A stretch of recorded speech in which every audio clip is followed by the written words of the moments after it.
ചുങ്കത്തറ പഞ്ചായത്തിൽ അവിശ്വാസ പ്രമേയ ചർച്ചയ്ക്കിടെ വൻ സംഘർഷം. നടു റോഡിൽ LDF UDF പ്രവർത്തകർ ഏറ്റുമുട്ടി. PV അൻവറിനെ പിന്തുണയ്ക്കുന്ന അംഗം UDF-നൊപ്പം ചേർന്നതോടെ LDF-ന് ഭരണം നഷ്ടമായേക്കും. നിലവിൽ സംഘർഷത്തിന് അയവുണ്ട്. അവിശ്വാസ പ്രമേയത്തിന്മേൽ ചർച്ച പുരോഗമിക്കുകയാണ്.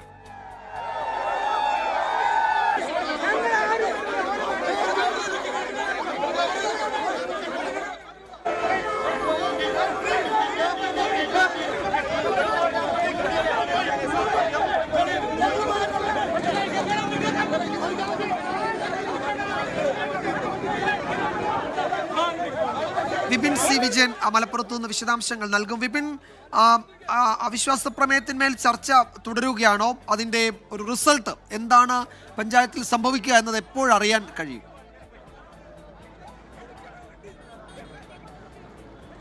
വിജയകുമാർ, അവിശ്വാസ പ്രമേയത്തിലുള്ള ചർച്ച 2 മണിക്കൂറായി പുരോഗമിച്ചുകൊണ്ടിരിക്കുകയാണ്. ഏകദേശം ഒരു 15 മിനിറ്റിനുള്ളിൽ തന്നെ എന്തായിരിക്കും അതിൻ്റെ ഒരു ഫലം എന്നുള്ള വിവരങ്ങൾ പുറത്തേക്ക് വരുമെന്നുള്ളതാണ് അറിയുന്നത്. കാരണം പഞ്ചായത്തിനകത്തേക്ക് മാധ്യമങ്ങളെ ഒരു പ്രത്യേക സാഹചര്യത്തിൽ അനുവദിച്ചിട്ടില്ല. ഇപ്പോഴും LDF-ൻ്റെയും UDF-ൻ്റെയും അംഗങ്ങൾ ചുങ്കത്തറ പഞ്ചായത്തിന് പുറത്ത് തമ്പടിച്ചു നിൽക്കുന്നു എന്നുള്ളതാണ് നിലവിലെ സാഹചര്യം. വലിയ സംഘർഷം ആണ് കഴിഞ്ഞ മണിക്കൂറുകളിൽ ഉണ്ടായത്. 2 തവണ പോലീസിനെ ലാത്തി വീശേണ്ടി വന്നു. രാവിലെ മുതൽ തന്നെ നാടകീയ രംഗങ്ങളായിരുന്നു ചുങ്കത്തറ ഗ്രാമപഞ്ചായത്തിന് മുൻപിൽ നടന്നത്. കാരണം UDF-ൻ്റെ അംഗങ്ങൾ ഒപ്പമാണ് ഭരണസമിതിയിലെ ഉപാധ്യക്ഷ കൂടിയായിട്ടുള്ള നുസൈബ സുധീർ എത്തിയത്. അങ്ങനെ ഇവർ 10 അംഗങ്ങളും നുസൈബ സുധീർ കൂടി 11 അംഗങ്ങൾ രാവിലെ 7 മണിക്കുള്ളിൽ തന്നെ ചുങ്കത്തറ പഞ്ചായത്തിന് അകത്തേക്ക് കയറിയിരുന്നു. LDF അംഗങ്ങൾ ഏകദേശം ഒരു 10 മണിയോട് കൂടിയാണ് എത്തിയത്. അപ്പോഴേക്കും ഈ ചുങ്കത്തറ പഞ്ചായത്തിന് മുൻപിൽ UDF-ൻ്റെ നേതാക്കൾ, പ്രധാനപ്പെട്ട നേതാക്കൾ എല്ലാവരും എത്തിയിരുന്നു. ആര്യാടൻ ഷൗക്കത്തും VS ജോയും ഉൾപ്പെടെയുള്ള നേതാക്കൾ ഇവിടെ എത്തിയിരുന്നു. ഒപ്പം തന്നെ PV അൻവറും വന്നിട്ടുണ്ട്. അപ്പോൾ നുസൈബ സുധീറിൻ്റെ ഭർത്താവ് ഇവിടുത്തെ തൃണമൂൽ കോൺഗ്രസിൻ്റെ പ്രാദേശിക നേതാവായിട്ടുള്ള സുധീർ പുന്നപ്പാലയാണ്. അതുകൊണ്ട് തന്നെ PV അൻവറിൻ്റെ ഒരു ഇടപെടൽ കാരണം ഇവിടെ LDF-ന് ഭരണം നഷ്ടമാകും എന്നുള്ളതാണ് നിലവിലെ സ്ഥിതി എന്നുള്ളതാണ് എടുത്തു പറയേണ്ട ഒരു കാര്യമുള്ളത്. കാരണം 10-10 എന്നുള്ളതാണ് ഇവിടുത്തെ ഒരു അംഗബലം ഉള്ളത്. അങ്ങനെ ഒരു 10:45 കൂടി LDF-ൻ്റെ അംഗങ്ങളും പ്രവർത്തകരും എത്തിയതും അത് പോലീസ് ഇവിടെ നിന്ന് അവരോട് മാറണമെന്നാവശ്യപ്പെട്ടതോടുകൂടി തന്നെയാണ് ആദ്യത്തെ അടിപൊട്ടിയത്.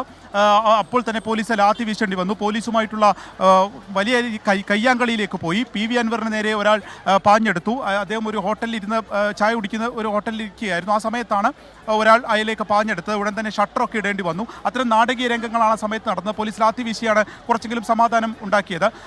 അതിന് ശേഷം ഏകദേശം 1 മണിക്കൂർ കഴിഞ്ഞില്ല. അതിന് മുൻപ് തന്നെ PV അൻവർ പുറത്തുനിന്ന്, അതായത് ഈ പഞ്ചായത്തിലല്ലാത്ത ആളുകളെ പുറത്തുനിന്നും ഇറക്കുന്നു എന്ന് ആരോപിച്ചുകൊണ്ട് വന്ന ഒരു ടൂറിസ്റ്റ് ബസ് LDF പ്രവർത്തകർ തടയുകയും അത് പോലീസ് ആ വാഹനം അവിടുന്ന് കടത്തിവിടാൻ ശ്രമിക്കുകയും അത് കൂട്ടത്തല്ലിൽ കലാശിപ്പിക്കുമായിരുന്നു. നടു റോഡിൽ തന്നെ വലിയ സംഘർഷമുണ്ടായി. പോലീസ് വീണ്ടും ലാത്തി വീശുകയും ചെയ്തു. അതിനുശേഷം ഇപ്പോൾ സംഘർഷാവസ്ഥയ്ക്ക് അല്പം അയവ് വന്നിട്ടുണ്ട്. പക്ഷേ ഇരു കൂട്ടരും 2 ഭാഗങ്ങളിലായി തമ്പടിച്ച് നിൽക്കുന്നു. 2 മണിക്കൂർ അത് കഴിഞ്ഞിരിക്കുകയാണ്.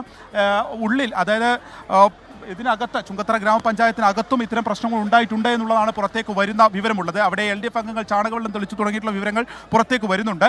അല്പസമയത്തിനകം തന്നെ അവിശ്വാസ പ്രമേയത്തിൻ്റെ ബലം എന്താവുമെന്ന് നമുക്ക് പ്രേക്ഷകരിലേക്ക് എത്തിക്കാൻ സാധിക്കും. വിജയകുമാർ. ശരി, വിപിൻ സി വിജയനാണ് വിവരങ്ങൾ നൽകിയത്. അവിശ്വാസ പ്രമേയത്തിന്മേൽ ചർച്ച നടക്കുകയാണ്. അപ്പോൾ അതിൻ്റെ റിസൾട്ട് എന്താകും എന്നതിലൊരു ആകാംക്ഷയുണ്ട്. നേരത്തെ വലിയ സംഘർഷമൊക്കെ ഉണ്ടായ പശ്ചാത്തലത്തിൽ പോലീസ് ജാഗ്രത പാലിക്കുന്നുണ്ട്, ഇനി തുടർ സംഘർഷങ്ങൾ ഉണ്ടാകാതിരിക്കാൻ. അപ്പോൾ അല്പസമയത്തിനകം നമുക്ക് അതിൻ്റെ വിവരം കൂടി ലഭ്യമാകും.